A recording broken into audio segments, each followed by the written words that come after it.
I have a guest today that I'm so excited to bring you because he just has such a wealth of knowledge about not just immigration and border issues, but law and order issues as well. He has done it all. He's been a deputy. He's been a city cop. He's been a federal agent, and now you probably see him on the news even more than you see me. Mark Morgan, welcome to the show. Betsy, thanks for having me. Actually, I'm one of your biggest fans, so I really appreciate being here. Thanks so much, Mark. So I'm going to ask you the question that we all get asked. Why'd you become a cop? I think the same reason we all did. I know it's a little corny and sappy, but I wanted to make a difference. I wanted to be a part of something greater than myself and actually give back, and that's what's motivated me. I had really good role models. My uncle was in the Marine Corps. My dad joined the Army. So public service have really always been a part of my life. And if I had to do it all over again, Betsy, I'm sure you're the same way. I wouldn't have changed a thing. And you really worked your way up to CBP, Yep. and you were the acting director at a time when let's just say you were a really busy guy. Talk about that. Yeah, it was. And look, and I think what's important here is just like you, I had a long career, 40 years. I've served under 6 administrations, both Republican and Democrat. So my stance today, it's not about politics. It's not about left or right, red or blue. This is about red, white, and blue, facts and reality. And I was acting commissioner of CBP under President Trump. And look, it just happened. President Trump, I believe he was on the right side of this issue. He was on the right side of the rule of law, all law and order, and protecting the sovereignty of our nation. And because of that, Betsy, he gave us a network of tools, authorities, and policies that we needed that actually allowed us to do our job to safeguard and defend and protect our borders. And I think during that presidency, we had actually achieved the most secure border in our lifetime. And I think that's why it's so frustrating for me to see the chaos and lawlessness that's happening right now. Why is border security so important to the sovereignty of a nation? Yeah, I bet you that's the question. And I tell you, and I travel from San Diego to Brownsville to Maine, and there's a lot of misunderstanding about the border, even among conservatives, right? I mean, when I ask people, this is what I'll do sometimes. I'll say, hey, look, drugs are bad. We should stop drugs from coming in. Yeah, of course, Mark. And criminals, murderers, rapists, pedophiles, of course. National security threats, of course. But then when I say, well, what about that young mother with 2 kids? That's where I start, well, Mark, they're just looking for a better life, and as if there's no downside to illegal immigration. And that's one of the false narratives that are out there. They've erased the word illegal from illegal immigration, and they made it to the American people, trying to convince them to hijack their compassion like there's no downside. But there is. And I know you know this, but here, real quick, here's what happens. Illegal alien comes, including that mother with 2 kids. It pulls Border Patrol resources off the front line, away from their law enforcement and national security mission. So while they're relegated to administrative duties to process and release that mother and 2 kids, what happens? The cartels are gaining operational control of those areas, and they're exploiting that to push drugs, criminals, and national security threats. So illegal immigration is not a victimless crime. It's connected to our inability to effectively secure our borders. That's why it matters. Mark, why doesn't the Border Patrol just turn these people around and send them back to where back to the next country, which would be Canada to the north, Mexico to the south? Why don't we just do that? Yeah, look, this is why I love coming on with you. And this is why I love being on with you, Newsmax, because at the end of the day, what that question represents is what I say a long time. You don't have to be a border security expert to figure out what we need to do. You just have to have common sense, right? So if someone is illegally injured in violation of the rule of law, in violation of our sovereignty, that's what should happen. We should simply detain them and remove them. That's what we should do. That's what we were doing under President Trump. Again, this isn't about politics. This is just fact. We ended catch and release. And when you stop releasing people that have illegally entered the country, and wait for it, here's the shocker, they stop coming, right? I mean, it's common sense. And so that's why it's so frustrating. On day one, what this president did, along with 94 executive orders to destroy all the network of tools and authorities and policies we had in place, one of the big things he did is he reinstated catch and release. Right now, Secretary Mayorkas recently testified under oath in Congress. They're releasing 85% of those that are illegally entering our country. And then we're shocked why they keep coming. It's that simple. It's just common sense.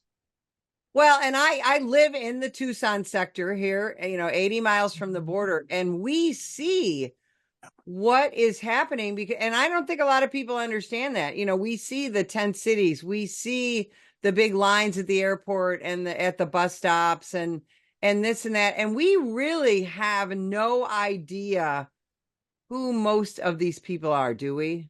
That's Betsy. Another great question. There's a false narrative out there, and a lot of this being driven by the White House, by Secretary Mayorkas. Look, we can have a disagreement about policies, and make no mistake, I disagree with our policies. But what we can allow from politicians is to lie and to intentionally mislead, and that's what we're doing with respect to vetting. It goes something like this, right? How many times have we heard from Secretary Mayorkas to the White House, that we vet people when they come in? That's a crock. It's a lie. Let me give you just a couple of common sense examples. So somebody, single adult male from Cuba, do you really think that we're working with the Cuban government and that they're giving us information on these individuals' criminal background from that country? Of course not. What about Lebanon? When we get a single adult male of military age from Lebanon, do you think the Lebanese government is being honest with us, whether that individual is a member of Hezbollah or not? Of course not. And so what happens is, and so there's a lot of countries that these individuals are coming from that we have no diplomatic relations with. So we're getting zero about their background from the country they came from. But even those countries that we do, like let's say Guatemala, Honduras, and El Salvador, their database systems are so archaic. So even the countries that are wanting to cooperate with us, we're not getting the full picture of these individuals. Yet every single day, we're still releasing them, just like the alleged killer of Lincoln Riley. And that is such a horrific case that we have been hearing about for weeks and weeks now. Nursing student Laken Riley was murdered by a man, and brutally murdered by a man who absolutely should not have been here. Why, when someone who is here illegally commits a crime, Mark, why are they not immediately deported?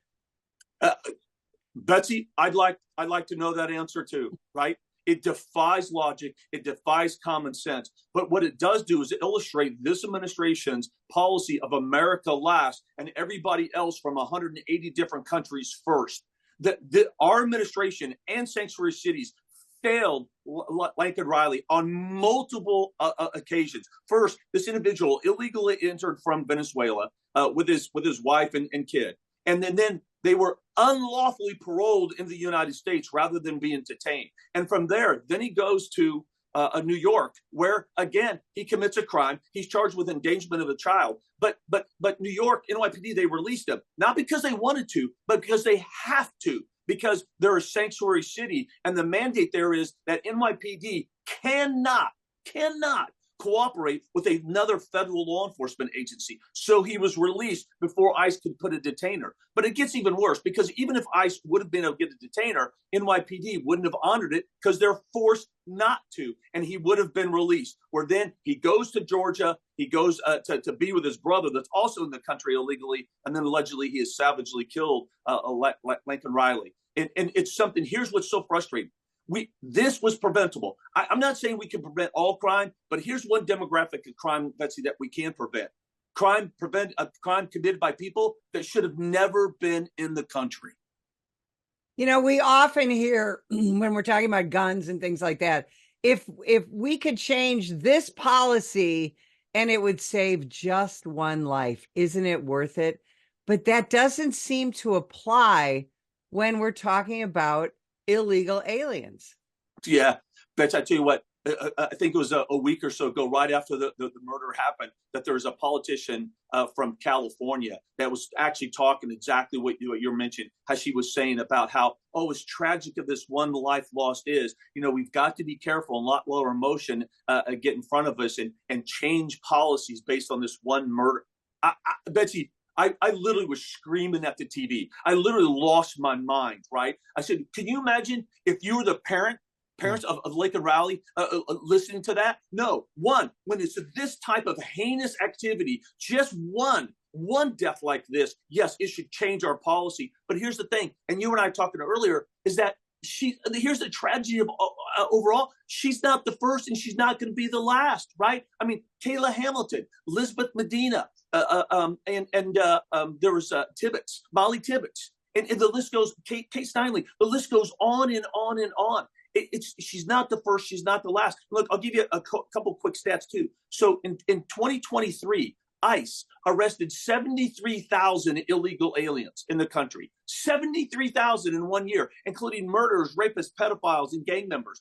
And in the last 36 months, CBP has encountered over 75,000 criminals at the border, including murderers, rapists, and gang members. And during that same time period, we've had 1.9 million known gotaways. So my question to people that don't want to secure our borders, how many murderers, pedophiles, rapists, aggravated felons, and gang members are you okay with being in the United States? And this is at a time when domestically, we already have a huge crime issue and short-staffed police departments all around this country. And we're having a hard time recruiting, a hard time retaining. How difficult is recruiting for the CBP right now? It's brutal. It's across the land. I mean, let me give you an example. So there's a 26-year Border Patrol veteran, good dude, right? And he's getting ready, getting his uniform ready like we all used to, right? And he's looking in the mirror and he's getting all squared away like he always has for 2.5 decades. And he said he looked up in the mirror and he had this rush come over him that he realized after 2.5 decades, he had now been forced to participate in the world's largest human smuggling and trafficking operation, right? Yeah, I did the same thing. It gives you chills to hear that, right? It does. And so that summarizes and captures how they feel. And so, yeah, they're leaving. They're leaving as fast as they can. An organization where you used to have to force them out, right? Because it's such a great job. They're leaving, and now they're having trouble recruiting them. Their retention is, and their ability to hire is not keeping up with those that are leaving, and so they're actually losing numbers. And Mark, we talk about illegals coming here and preying on our citizens. Illegal migrants also are crime victims, aren't they? Oh, Betsy, I tell you, I'm so glad you brought this up. This is one of the biggest lies that are out there, that this country every single day is being lied to. Look, in law school a long time ago, I learned that the intentional omission of a material fact is the same thing as a lie. Right. And that's what this current administration is doing. The worst thing that we can do for the migrants themselves is to have open borders. In the past 36 months, CBP alone has recovered over 2,000 dead migrants at our borders. And that doesn't include the migrants recovered by local law enforcement. It doesn't include the migrants that died in Mexico or the Darien Gap on their journey up here. And we also know that up to 30% of young women and children are assaulted and raped on the journey up here, not to mention the countless migrants that after they're smuggled in, they're thrust into the life of trafficking after they've already made it into the United States. And so again, back to your earlier question, you don't have to be a rocket scientist to do the math. If you increase the flow of illegal migration by 1,000%, you've just increased by 1,000% the number of dead migrants, the number of raped migrants, and the number of migrants being thrust into trafficking. So this is an absolute travesty for the migrants themselves as well as our own country. And, we can't seem to get people excited about saving at least women and children when it comes to this. I see them at the airport and on the airplanes, these young moms with young girls. They have dead eyes. You know what has happened to them on the way here. And then you wonder what's going to happen to them when they get wherever they're going. They can't pay their cartel fee and they're trapped. And it's just, it's extraordinary that the American government is doing this to women and children, especially. Betsy, I couldn't have said it better myself. I just don't get why this country is not behind stopping what's going on at our border for that very reason alone. I still remember when I was chief of the Border Patrol, one of my first visits down there, I saw a young 9-year-old boy that was standing next to his 7-year-old sister, grasping her hand tightly as her eyes were as big as saucer. Tears were welling up in her eyes. They were both scared, lost, and afraid. And I thought to myself, how in the hell can we as a country allow and facilitate that to happen? We should be united to stop that from happening rather than just get better at reacting to it after it's already happened. on the traffic side, we know what's happened. I mean, look, this administration's own HHS has admitted that they've lost track of 85 to 100,000 of the 430,000 unaccompanied minors that they've incentivized to come to this country. But we do know where a lot of them end up, like the 12-year-old that was working in a meatpacking plant at midnight cleaning up entrails, right? I mean, this is just unbelievable, Betsy, and I just don't get it. But people, look, they've allowed their ideology and their politics and their compassion to be hijacked, and they're just oblivious to the truth and reality. Mark, we're also seeing people from what, 80, 100 different countries, a lot of military-aged men from, and again, from countries that, we used to be Mexico, Central, South America. Now they are from everywhere. They're all not walking to Mexico. How is it that we're getting here? And also, they are getting here. And also, what about the Canadian border? Yeah, so both great questions again that I think a lot of people just do not understand. I think, look, I get it. People are working hard. Some people working 2 jobs, trying to put food on the table, take care of their family. I get it. But there's still this misnomer, this misunderstanding that it's just Mexicans coming across looking for work. That's just not true. And actually, the number is we've, in the past 36 months, they've encountered people from 180 different countries. There's only 195 recognized countries on the face of the planet, just to tell you how it's exploded, how the message of this administration's open border policies has acted like a beacon for the entire world to come into this country. It's unsustainable. And again, it goes back to the vetting process as well. We're not able to vet these people coming in. So people a lot of times will talk about, well, look at what, 9.1 million. That's how many we've apprehended total nationwide encounters in the past 36 months. 9.1 million. You add in the 9.1 million. You add in the 1.9 million gotaways, right? So we're at 11 million. That's equivalent to like the 8th largest populated state in this country in the past 36 months. I mean, you just can't make this up. And we're not vetting all these people, but yet I hear all the time, Betsy, well, look, as a sign of success, look how many we've apprehended. That's a joke because, again, we're releasing them knowing nothing about them. There's an old saying in the Border Patrol, as they're processing the individuals, before they ask their name, they'll say, hey, wait, before we give your name, make sure you like it because that's going to be your name associated with you as long as you're in the United States. That's where we're at. Wow. Can the president stop this, Mark, today?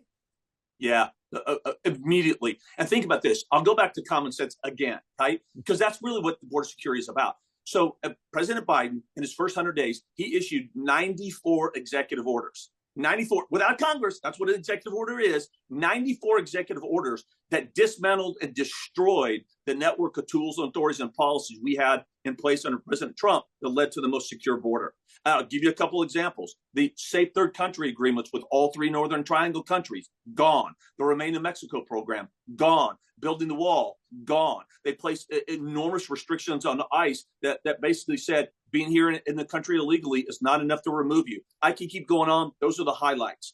He could take that same pen that he used to destroy those policies and reenact those policies. With his pens, he could reinstate the Remain in Mexico. He could reinstate the asylum cooperative agreements. He could start building the wall again, and he could remove the restrictions on ICE so they could actually do their job to remove people like the scumbag that allegedly killed Laken Riley. He could do that without Congress acting.